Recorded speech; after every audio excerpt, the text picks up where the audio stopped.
My name is Sarah, my channel is knottygnome Crafts, and it's time for another Friday Sews. Friday Sews is the community hashtag that was started by Jen of Today in Jen's Sewing Room, and it is where sewists can talk about their week of sewing, what they've been doing, what they're going to work on next, and a little bit of life. So in today's video, I'm going to be talking about one finished project. I'm going to talk about something that I'm working on, and I got a little bit of knitting to share with you at the end and a new podcast recommendation. So the first thing that I finished, or actually the only thing that I finished this week, is what I am wearing. So this is the Chalk and Notch Page hoodie that I used the add-on to make it just a regular sweatshirt. The description says, the Page is a cropped hooded sweatshirt. There are two hem finishes. View A has a banded hem and View B has a drawstring hem. There are 3 sleeve styles that are interchangeable for both views. And the size range is from 0 to 30 with 2 bust cup options. And I will be inserting an image of the sizing chart on the screen. So my history with this pattern is that I have made it once before. I got the pattern the paper pattern in a needle sharp box, and I made it into a hoodie dress, and I will insert a picture of that here. It was a hack that I did, and I really loved that dress. The thing that is my favorite about this particular pattern is the fuller sleeve that gathers into the cuff. I just think that it's a really beautiful sleeve style, so I knew I wanted to make it again. And I had purchased fabric specifically to make this hoodie, so I decided that now was the time. I was just going to get it out and make it. So I made the size 0 with the AB cup, and for pattern alterations, the only change that I made was I shortened the sleeves by 3 inches, which I had done last time, and so I'd already made the pattern alterations. It was just very easy to cut out and sew. The fabric that I used was a bamboo and cotton stretch fleece from Blackbird Fabrics that I had purchased in their Black Friday sale. It's a rayon cotton spandex blend, and I had purchased 1.5 meters of the sweatshirting and then 0.5 meter of the matching ribbing. And I believe the colorway was called Buttercup.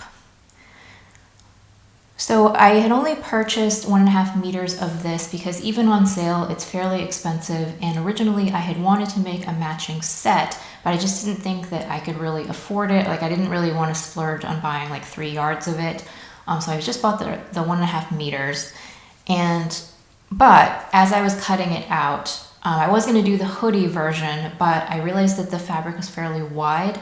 And I'm like, I bet if I play my cards right, I could probably get an additional garment out of this, whether it's a skirt or a pair of shorts. So I opted not to do the hood to save fabric, and instead I downloaded there's a free add-on on the Chalk and Notch website, and I will link that in the description box below, for a free neckband pattern. And I probably could have just drafted my own neckband, but they already had it set up, so I went ahead and downloaded it and printed it out, taped it together. It was only a couple of pages. And I just added the straight up sweatshirt neckband instead of doing the hood to save fabric so that I would have enough to do another garment. So as far as the instructions go, I didn't look at them. This was my second time making the pattern, and also it's a sweatshirt, so I just didn't really feel like I needed to look at the instructions. But I didn't have any problems putting it together. It went together very easily, and I'm happy with how that turned out. I used my rainbow serger thread and the loopers just for a little fun touch, and I don't have yellow serger thread. I did use kind of a beige color in the needle threads just in case it was going to show on the outside, and I think that worked out really well. It's just a fun little touch that nobody but me is going to know about, but I did enjoy that. Design changes, I already mentioned that I did the free neckband download to save fabric for a different garment. So would I sew this again? So I definitely will sew it again. As I said, my favorite part of this is the sleeve. I just think that it's a really beautiful sleeve. And the only thing that I was a little bit surprised about, because the first time around I tacked it into a dress, I didn't really know what the original body length was like. I was expecting it to be cropped, but even for me, I think maybe it's a little bit too cropped. Next time I make it, I would lengthen it by probably about 1.5 inches just to make it a little bit more comfortable for me. The other thing about this version, about the banded version, that I'm not super crazy about is that it's very, very loose at the bottom. It doesn't hug the body at all. So for winter, that's not super practical because I'm worried about airflow like coming in through the bottom of the band because it's so loose. When I wear it as a layering piece over a shirt like this, it's fine. But if I were just gonna wear the sweatshirt on its own, I'd be worried that I would get cold. So for that reason, the next time that I make it, in addition to lengthening the body a little bit, I think I would also try out the drawstring view just to see if that would be a little bit more comfortable. But otherwise, I'm really happy with how this turned out. I think that it is a lovely sweatshirt and I think it'll get a lot of wear in my wardrobe. And I love this fabric. It's just so soft and the inside is like super fleecy and really, really, it's not very thick, but it's very warm. And I do really love this fabric. I would consider buying more of the fabric even though it is quite expensive. I might wait for another sale perhaps and then buy some more.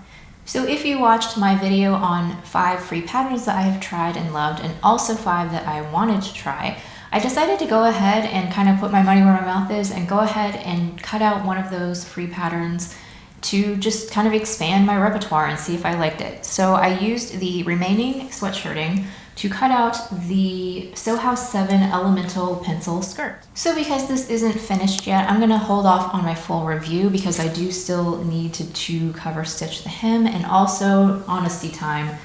Normally when I sew wovens, I'm really a stickler about pressing on my seams, but knits, I can be more lazy about it just because. So I didn't actually press any of these seams. So when I finish this, I do actually need to go in and make sure that I steam all of the seams so that they're nice and flat and not wavy. But yeah, this is a simple pencil skirt. It has a facing. I did put a tag in here just so I can tell the back from the front. You can see the rainbow serger thread a little bit better there. And I made the size 0 and I shortened it 4.5 inches to be just below my knee. And I am really intrigued to see what this looks like as a set. But yeah, as I said, I'll really go into more details next week when this is actually finished, but that is my work in progress for sewing. The other thing that I'm still working on is my pants fitting class actually got extended to another session this Sunday. So I still have one more class to go, but I have been hard at work on my pants muslin, and actually it's been a lot of work kind of behind the scenes, and so I have not had the mental energy to sew anything else that's I don't want to sew anything complicated because all of my mental energy goes into the pants muslin. So that's why I've been sewing so many t-shirts and sweatshirts on the side, is because that's all the brain power that I have left. So the final crafty related thing I want to talk to you about this week is a little bit of knitting. So I did finish my husband's mittens and I gave them to him already. You will see more details about that in my January makes. So if you're not already subscribed, now would be a good time to hit that subscribe button and make sure you hit the notification bell so you'll know when I upload new videos. But the project I'm actually going to share with you today is my mitered square blanket, and it was a very, very exciting moment this past week because I actually squared off one of the edges. So I have done enough knitting that I have, this edge is nice and squared off. This one right here is where I left off the last time that I showed it to you. So if I can angle this properly, what I actually knit was like from here to here, and then all of these rows up here, and then right here I just did 2 little half squares, and now I have a squared off edge, which is very, very exciting because it means that I'm almost done. When I have to turn it around upside down to show you what I'm working on now. So here is where I picked up on the other side, and I'm working on this row here. And hopefully you can see how long this is. So I do still have a number of rows still to add to this side, but I really do think that by working on 1 square a day, I should finish this blanket. Probably got to be in the first quarter of the year, I'd assume, and I am going to add an edging onto it when I'm finished. But yeah, things are happening with this blanket, really excited about it. It's the sock yarn blanket by Shelly Kang. It's sort of a variation of that. I'm using 31 stitches, and the needles that I'm using are size 3, which is 3.25 millimeter signature straight needles. And all of these all of these yarns are scrap yarns that are left over from other projects, and I'm making this blanket for my niece. The last thing that I have to share with you today is a podcast recommendation. So I just started listening to a new podcast yesterday. It's called Chameleon Wild Boys, and there's only a couple of episodes out so far, so I did catch up. I'm caught up right now, but I do believe they're releasing a new episode every week. And the basic premise is this is a true crime sort of podcast.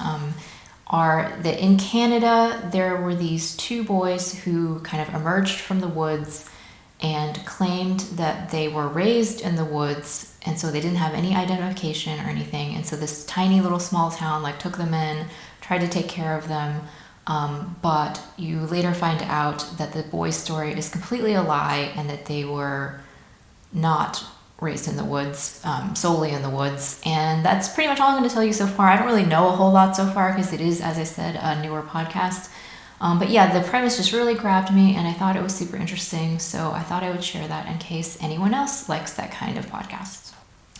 So that is all that I have to share with you today. I really appreciate that you take time out of your day to watch my videos. If you liked it, I hope you will hit the like button and please consider subscribing to my channel. I'll talk to you again next time.